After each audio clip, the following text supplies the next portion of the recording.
যে কাবাডী আমাৰ খেল কৰাৰ কাৰণে যে প্ৰয়াস কৰিছে আৰু এইটো আমাৰ ইণ্টাৰ ডিষ্ট্ৰিক্টত আমাৰ ইয়াতে দুদিনীয়া কাৰ্যসূচীৰে আমাৰ অনুষ্ঠিত কৰা হ'ব। আৰু ইয়াত আমাৰ 30খন জিলাৰ পৰা অসমৰ 30খন জিলাৰ পৰা আমাৰ খেলুৱৈসকল আহিব। কমেও 420 20জন আমাৰ খেলুৱৈ ইয়াত উপস্থিত হ'ব। আৰু এই দুদিনত আমি কেইবাটাও কাৰ্যসূচী যিটো এটা সাংস্কৃতিক এটা প্ৰকল্প, এই প্ৰকল্পৰ জৰিয়তে আমি যিহেতু খেলখন অনুষ্ঠিত কৰা হৈছে আৰু আমাৰ যিটো ক্লাবৰ ইয়াত যিটো সহযোগত ইয়াত যিহেতু আমাৰ এই কাবাডী খেলখন অনুষ্ঠিত কৰা হ'ব, সেইকাৰণে সকলোৰে আমি সহায় সহযোগিতা বিচাৰোঁ, আপোনালোকৰো সহায় সহযোগিতা বিচাৰিছোঁ আমি।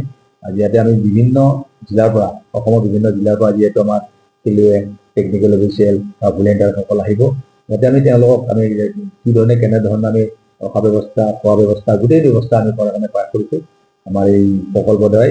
আৰু নিশ্চয় আপোনালোকৰ সহযোগত এইখিনি আমি আগুৱাই নিব পাৰিম বুলি আমি সকলোৱে গম পাইছে যে আমাৰ প্ৰাণৰ শিল্পী জুবিন গাৰ্গ, আৰু এই জুবিন গাৰ্গৰ শ্ৰদ্ধাঞ্জলি অনুষ্ঠানো আমাৰ ইয়াত কৰা হ'ব। আমি 4 বজাৰ পৰা 6 বজাৰ ভিতৰত আমি উদ্বোধনী অনুষ্ঠান থাকিব। আৰু তাত আমাৰ স্পৰ্টছ মিনিষ্টাৰ নন্দিতা গালচুৱা বাইদেউ আমাক থকাৰ কাৰণে তেওঁ আমাক কনচেণ্ট দিছে। আৰু আমাৰ ইয়াৰ স্থানীয় বিধায়ক সন্মানীয় মন্ত্ৰী জয়ন্ত মল্ল বৰুৱা ডাঙৰীয়া, লগতে আমাৰ চন্দ্ৰমোহন পাটোৱাৰী ডাঙৰীয়া, সকলোৱে আমাৰ থকাৰ কাৰণে এই খেলত উপস্থিত থকাৰ কাৰণে আমাক প্ৰয়াস কৰিছে। আৰু এই অনুষ্ঠানটো আমি সকলো সমূহ ৰাইজৰে আৰু আপোনালোকৰ মিডিয়াসকল সকলোকে মই সহায় সহযোগিতা কৰাৰ কাৰণে মই অনুৰোধ জনাইছোঁ।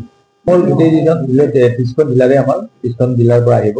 কিছু জিলা হয়তো তাত মানে তেওঁলোকৰ সংস্থা নাই, বাকী 30খন জিলাৰ পৰা তেওঁলোকে আহিব বুলি আমাৰ ইতিমধ্যে যোগাযোগ কৰি আছে। এতিয়া আৰু কিমান হয় নাজানো, হয়তো এখন দুখনতো বাঢ়িও যাব পাৰে,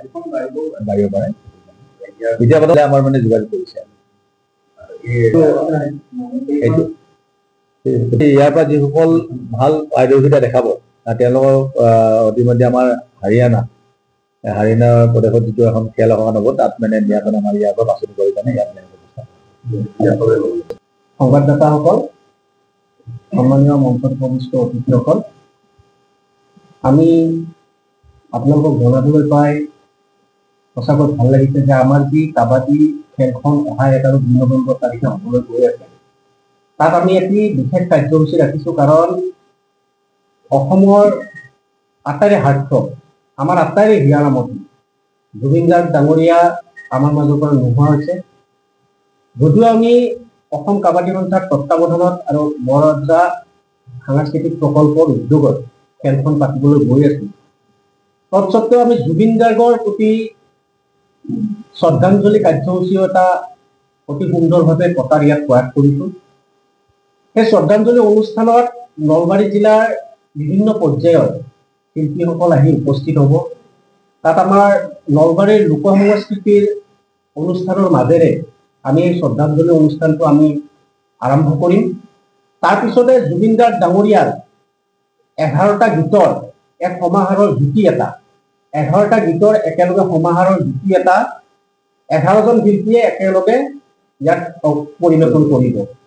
আৰু তাৰপিছতে আমাৰ নলবাৰীৰ জুবিন গাৰ্গ ডাঙৰীয়াৰ বিশেষভাৱে গীত গাই অহা বিভিন্ন শিল্পী উক্ত দিনা আমি সাংস্কৃতিক অনুষ্ঠান বুলি আমি নামকৰণ কৰা নাই, আন মায়াবিনী এনিশা বুলি আমি নামকৰণ কৰি জুবিন গাৰ্গৰ প্ৰতি সন্মান জনাই, জুবিন গাৰ্গৰ প্ৰতি শ্ৰদ্ধা জনাই আমি এই অনুষ্ঠানটো ইয়াত আয়োজন কৰিছোঁ।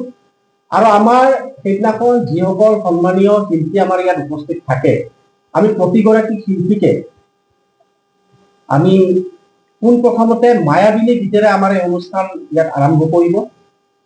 আৰম্ভ হোৱাৰ লগে লগে আমি প্ৰতিগৰাকী শিল্পীৰ হাতত আমি নাহৰৰ ফুলৰ যি পুলি, সেই পুলিৰে তেখেতসকলে গীতৰ মায়াবিনী গীত গাই এই অনুষ্ঠানটি আৰম্ভ কৰিব। আপোনালোকৰ মাধ্যমৰ জৰিয়তে আমি অনুৰোধ জনাইছোঁ, সেই শ্ৰদ্ধাঞ্জলি অনুষ্ঠানত আপোনালোকৰ জৰিয়তে মই সমগ্ৰ নলবাৰীবাসী ৰাইজক আমন্ত্ৰণ জনাইছোঁ, যাতে সকলোৱে এই শ্ৰদ্ধাঞ্জলি অনুষ্ঠানৰ লগতে আমাৰ যি অসম ভিত্তিক যি কাবাডী খেলখন হ'বলৈ গৈ আছে তাত অংশগ্ৰহণ কৰক।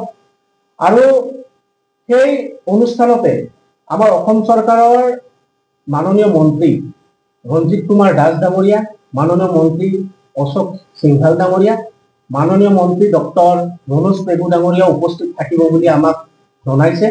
আমি আপোনালোকৰ মাধ্যমৰ জৰিয়তে সমগ্ৰ নলবাৰীবাসী ৰাইজকে এই বৰাজৰা সাংস্কৃতিক প্ৰকল্পৰ যি উদ্দেশ্য, মহান উদ্দেশ্য, এই নলবাৰী জিলাখনক একত্ৰিত কৰাৰ যি মহান উদ্দেশ্য লৈ বিভিন্ন ধৰণৰ কাৰ্যসূচী ইয়াত সমাপন কৰি আহিছে, আপোনালোকৰ মাধ্যমৰ জৰিয়তে সমগ্ৰ নলবাৰীবাসী ৰাইজক আমি অনুৰোধ জনাইছো এই অনুষ্ঠানৰ লগত আপোনালোকে ওতঃপ্ৰোতভাৱে জড়িত হওক আৰু অহা 1 আৰু 2 নৱেম্বৰ তাৰিখে যি আমাৰ সদৌ অসম ভিত্তিত যি কাবাডী খেলখন হ'বলৈ গৈ আছে, সেই খেলখনত আৰু শ্ৰদ্ধাঞ্জলি অনুষ্ঠানত আপোনালোক আটাইয়ে অংশগ্ৰহণ কৰক।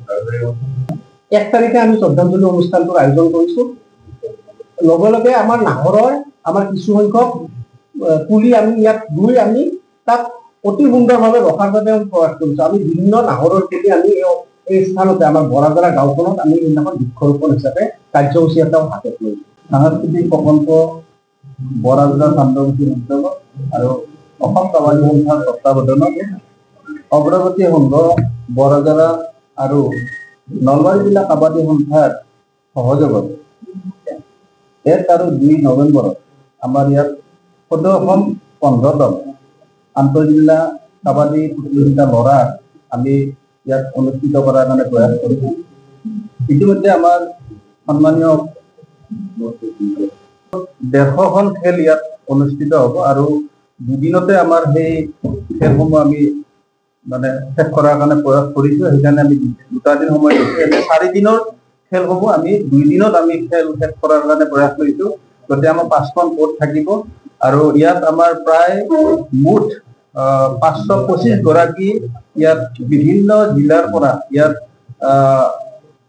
মানে খেলুৱৈ তথা আমাৰ খেল পৰিচালক, কোচ, মেনেজাৰ আৰু অসম কাবাডীৰ বিষয়ববীয়া তথা আমাৰ অসম কাবাডী সন্থাৰ সন্মানীয় সভাপতি ভুৱনেশ্বৰ কলিতা দেৱো আমাৰ মাজত উপস্থিত থাকিব। আলোক ত্ৰিপাঠী ডাঙৰীয়াও উপস্থিত থাকিব আৰু বিভিন্ন ইয়াত বিশিষ্ট ব্যক্তিসকল থাকিব। অসম অলিম্পিক সন্থাৰো বিষয়ববীয়াসকল ইয়াত উপস্থিত থাকিব। গতিকে আমি এটাই প্ৰয়াস কৰিছোঁ যাতে এই খেলখন আমি খুব সুন্দৰভাৱে যাতে পৰিচালনা কৰিব পাৰোঁ আৰু সকলোৱে যাতে আমাৰ সহযোগিতা আগবঢ়ায়।